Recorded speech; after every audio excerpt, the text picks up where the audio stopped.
চট্টগ্রামের বাজারে শীতকালীন সবজির সরবরাহ বাড়ায় দাম নিয়ে ক্রেতাদের মাঝে স্বস্তি ফিরেছে। গত সপ্তাহে কমেছে সব ধরনের সবজির দাম, তবে গ্রীষ্মকালীন সবজির দাম এখনো চড়া। সেই সঙ্গে বেড়েছে ব্রয়লার ও সোনালী মুরগির দাম, বাড়তি মসুরের ডালের দামও।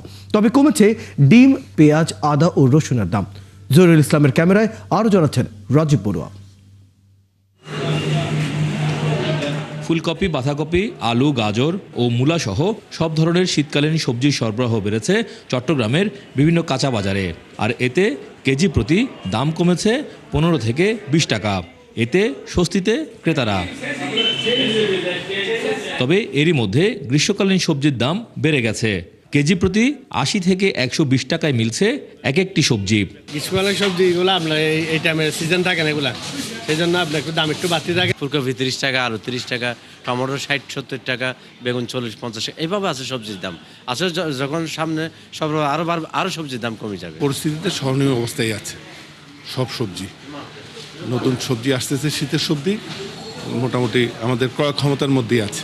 এদিকে কুয়াশার কারণে সাগরে মাছ ধরার ট্রলার যেতে না পারায় কমেছে সামুদ্রিক মাছের সরবরাহ। এতে দাম বেড়েছে রূপচাঁদা, পোয়া, লইট্টা ও চিংড়ি সহ বিভিন্ন মাছের। পাশাপাশি গরুর মাংস এবং ব্রয়লার ও সোনালী মুরগির দামও চড়া।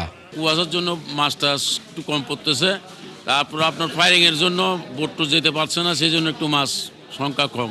পরিবহনের খরচটা বেশি, যদি পরিবহনের খরচটা কম থাকে তাহলে মাংসের দাম কিছু কমবে। তো অনেক খামারিরা বাচ্চা এবং মুরগি তুলতেছে না ঠান্ডার জন্য, এর ভিতরে আবার অনুষ্ঠান, দুটোটা মিলিয়ে 5-10 টাকা 20 টাকা একটু দাম বাড়ছে। তবে ডিমের দাম আগের সপ্তাহের মতোই ডজন প্রতি 100 টাকায় বিক্রি হচ্ছে।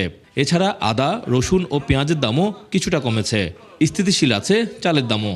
গত সপ্তাহে 110 ছিল, এখন 100 টাকা চলতেছে এই সপ্তাহে। পেঁয়াজ গত সপ্তাহের মতোই আছে, তবে ভালো মানের পেঁয়াজগুলো এখনো 60 থেকে 65 টাকা 70 টাকার মধ্যে আমরা বিক্রি করতেছি।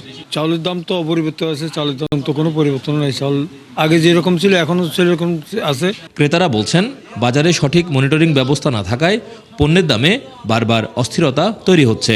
আলুর দাম রাস্তায় বিক্রি করছে 5 কেজি 100, এখানে দেখবেন যে 40 টাকা। আপনি কিভাবে নিয়ন্ত্রণ করবেন? কাকে দিনেন? দিন শেষে তো ভোক্তারা এফেক্টেড। এখন যদি ওই নজরদারি থাকতো প্রশাসনের, তাহলে কি হতো, ওই যারা কনজিউমার যারা আছি, কালকে এটা 100 টাকা দিয়ে কিনতে হচ্ছে, তখন ওইটা আর হতো না। চট্টগ্রামের বাজারে পণ্যের দামে স্বস্তি আর চাপ দুটোই পাশাপাশি। নিয়মিত মনিটরিং আর সরবরাহ ব্যবস্থায় শৃঙ্খলা ফিরলে বাজারে স্থিতিশীলতা আসবে, এমনটাই প্রত্যাশা ক্রেতাদের। রাজীব বড়ুয়া, 71, চট্টগ্রাম।